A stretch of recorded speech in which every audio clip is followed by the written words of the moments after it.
Oi, pessoal, nós somos o grupo que vai falar sobre supercondutores, esse assunto interessantíssimo da física, que faz a gente pensar longe, pensar naqueles trens super rápidos, pensar em skate voador de Volta para o Futuro e muitas outras invenções bem legais.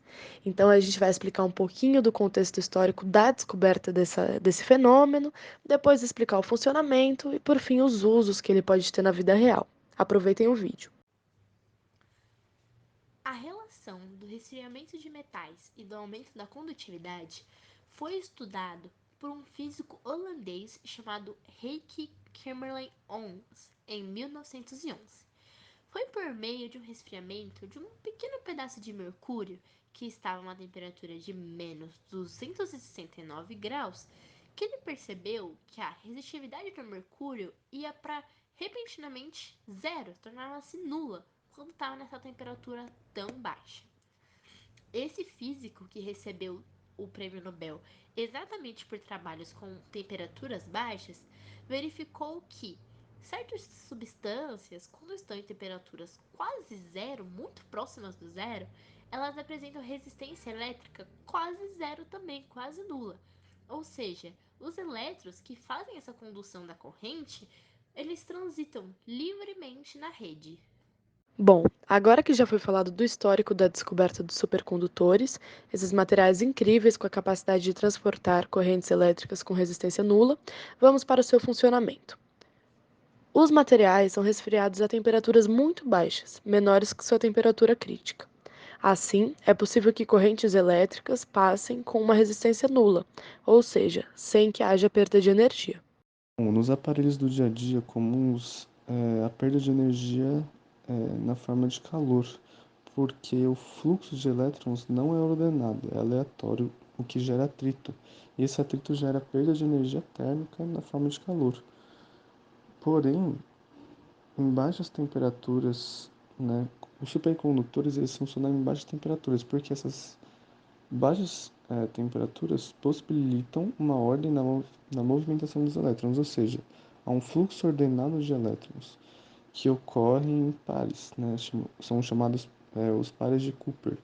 E esse resfriamento aliado à baixa resistividade dos materiais, por exemplo, né, é uma junção ideal para obter esses supercondutores.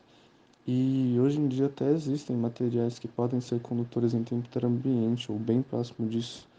Contudo, para que esse efeito se mantenha, deve-se aliar a isso uma alta pressão, o que fica basicamente inviável. Então, não se torna algo comum nos dias de hoje. Ainda, os supercondutores mobilizam outro fenômeno, que vai além da resistência nula no transporte de correntes. É o efeito Meissner, que se relaciona com os campos magnéticos. Ele consiste no fato das linhas de campo magnético não penetrarem os materiais supercondutores. E isso faz com que, eles estando sobre superfícies de mesmo polo, haja repulsão e se forme uma distância entre os dois elementos. Daí vem a levitação, que vamos ver nos exemplos a seguir. Então, falando um pouco agora sobre os supercondutores, o uso, inovações e as aplicações tecnológicas.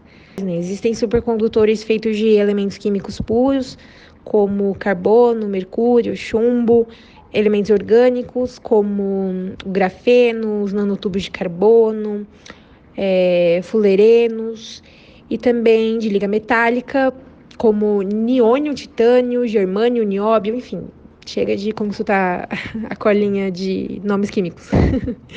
Mas principalmente dos materiais cerâmicos, né? Esses materiais supercondutores de alta temperatura, eles são basicamente formados de óxido de cobre, que são chamados de cobrados. E essa família de material ele foi descoberto depois e desde então tem uma grande demanda, né? Um grande interesse científico e tecnológico na produção e aplicação desses materiais para obter diversos avanços na sociedade. Quanto às aplicações tecnológicas dos supercondutores. Bom, como eu falei agora, os estudos na área de supercondutividade, eles são muito importantes e amplos para inúmeros setores.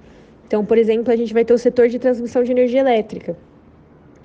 Nas transmissões de energia elétrica que a gente tem atualmente, é contabilizada uma perca significativa de energia através do efeito Joule, que a gente já estudou, que tem a ver com com a resistência. Na verdade, é um efeito que ocorre em virtude, né, da resistência, nesse caso dos cabos que transmitem energia. Então, vai ter uma perca de energia muito grande dentro desses cabos que a gente tem hoje. E, nesse sentido, futuramente, com os materiais supercondutores, a gente vai poder ter empregado dentro do sistema de transmissão de energia elétrica, que vai, assim, tornar as percas de energia muito menores.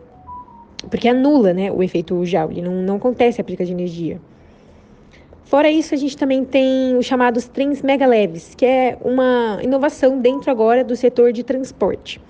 Esse tipo de trem, ele vai utilizar do efeito Menser, né, típico da propriedade de supercondutividade, que vai estar presente nos supercondutores, para flutuar.